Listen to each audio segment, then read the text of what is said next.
Ya, oke guys. Assalamualaikum. Balik lagi dengan Jaki ya guys. Hari ini tanggal 8 Agustus pukul 18:54. Gue mau bahas Cikarang Listrindo guys. Karena ada yang minta untuk dibahas saham ini. Dan gini, kalau kita berbicara soal Cikarang Listrindo, kita itu tidak lepas dari ini guys. Pajaknya ya, kan sempat ada yang bertanya tuh, bang, pajaknya gede ya, itu yang pertama. Kemudian yang kedua adalah utang wesel, atau utang weselnya cukup gede. Nah, gue mau ngasih tahu lu guys, untuk pajaknya sendiri ya, pajak dari Cikarang Listrindo ini kan sempat gede nih gini. Cuman terus terang guys ya, gue bukan orang yang ahli banget di bidang pajak. Cuman memang yang gue tahu begini, pajak itu kalau tidak kena di kepalanya, tidak kena di kepalanya, dia akan kena di ekor, atau sebaliknya, kalau nggak kena di ekor ya kena di kepalanya, itu pajak. Nah, di sini ada kini dan tangguhan.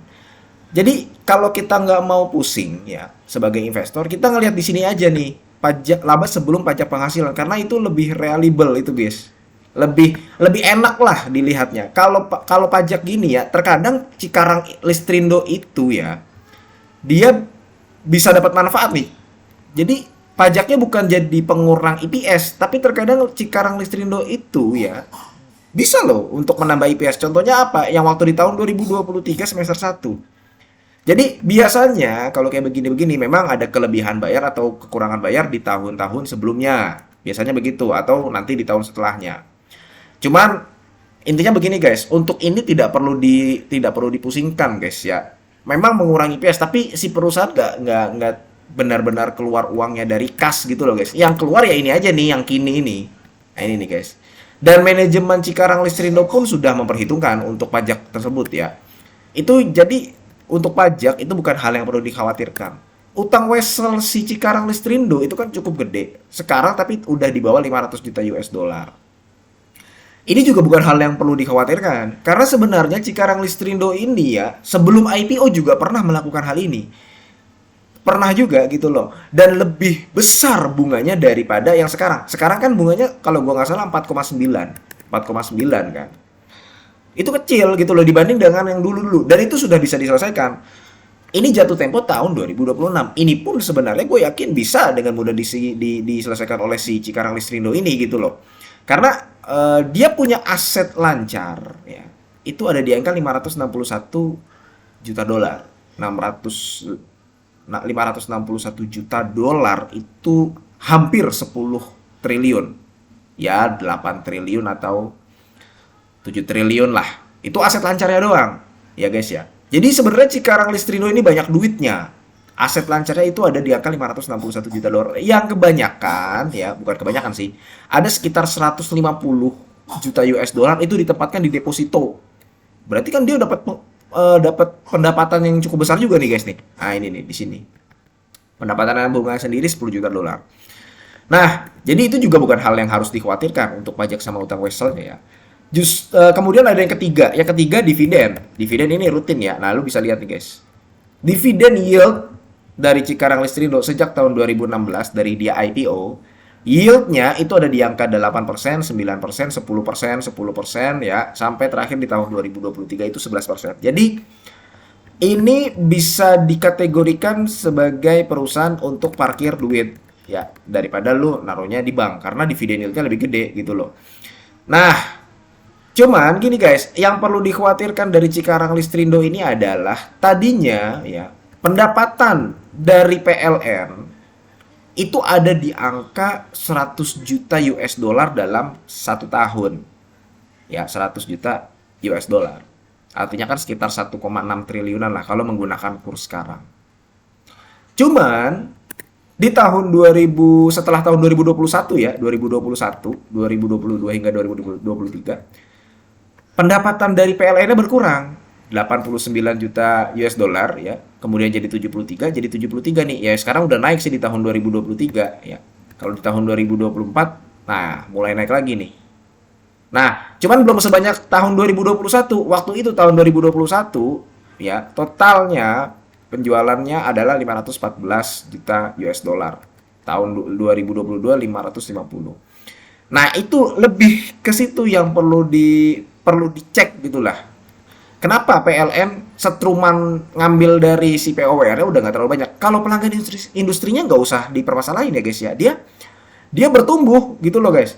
Bertumbuh tadinya 425 juta US dollar jadi 476 jadi 472 ya turun sedikit nggak masalah lah namanya namanya naik turun itu wajar.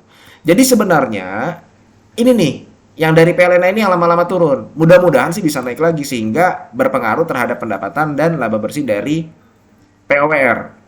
Nah, itu sih lebih ke situ. Kalau misalkan sisanya nggak ada masalah untuk POWR ini. Dia bisa dibeli untuk dividen yield ya. Kalau misalkan lu belum ada perusahaan atau saham yang membagikan dividen besar, POWR bisa jadi salah satunya. Untuk harga gas sendiri memang POWR ini harusnya dia mendapatkan harga yang murah ya dari Pegas. Karena dia punya PLTU yang ada di Babelan ya. Kemudian ada PLTG bahan bakar gas sama di MM 2100 sama di Jababeka. Harusnya si eh, Cikarang Listrindo ini dapat harga yang oke lah gitu, nggak terlalu mahal. Nah, jadi itu kondisi-kondisi yang perlu diketahui soal Cikarang Listrindo ya. Cuman itu aja sih. Kalau misalkan dari penurunan PLN sama ini perusahaan memang kelihatannya stabil ya. Holder-holdernya pun tenang. Nah, untuk rencana ekspansi, memang perusahaan ini menyampaikan bahwa belum ada rencana ekspansi apakah nanti membeli lahan di lokasi mana, melakukan pembangkit listrik membangun pembangkit listrik lagi di mana itu belum ada. Bentuk ekspansinya dia adalah ekspansi dia bangun PLTS, pembangkit listrik tenaga surya. Pertumbuhannya pun sebenarnya cukup lumayan. Tadinya di tahun 2021 dia cuma punya sekitar 2 megawatt gitu lah. Kemudian sekarang udah punya 21 megawatt di tahun 2023 ya. Ini data tahun 2023. Nah, harapannya dengan PLTS ini bisa mengurangi beban-beban dan ketergantungan terhadap gas sama batu bara yang mensuplai PLTG dan PLTU-nya. Gitu loh guys. Jadi bentuk ekspansinya dia sementara ini itu. Makanya mungkin ya memang ini perusahaan agak sulit ekspansi. Jadi hal pertama yang perlu diperhatikan adalah si PLN itu agak turun. Pendapatannya bukan agak turun. Turun dari yang 100 juta di tahun 2021 jadi 73 juta. Sama yang kedua, perusahaan ini harus mencari cara untuk ekspansi. Sejauh ini ya dia menempatkan uangnya di deposito. Dia juga masih ada sisa dana IPO sekitar 1,2 triliun. Dananya cukup gede. Yang tadinya 2, triliun. Memang ngabisin dana 2, triliun ini agak butuh waktu. Apalagi kalau misalkan perusahaan agak kesulitan ekspansi. Nah, cuman terlepas dari itu guys ya, kekurangan POWR yang tadi gue sampaikan, penurunan PLN dan kesulitan ekspansi untuk saat ini ya nggak tahu kita ke depannya bagaimana karena ekspansi POWR sejauh ini yang dilakukan adalah memasang PLTS targetnya dalam 1 tahun itu bisa 10 berarti kan kalau untuk mencapai 100 megawatt itu bisa butuh waktu ya 8 tahunan lagi. Terlepas dari kekurangannya ya ini perusahaan pendapatannya stabil, laba bersihnya stabil, utang weselnya tidak perlu lu khawatirkan. Kemudian ada pajak yang cukup besar waktu tangguhan, yang ditangguhan itu ya juga tidak perlu lu khawatirkan. Dan ini bisa menjadi stock pick kalau misalkan lu mau mencari saham yang berdividen yield tinggi. Dan itu mungkin akan dilakukan oleh si Cikarang ini dalam beberapa waktu ke depan gitu loh.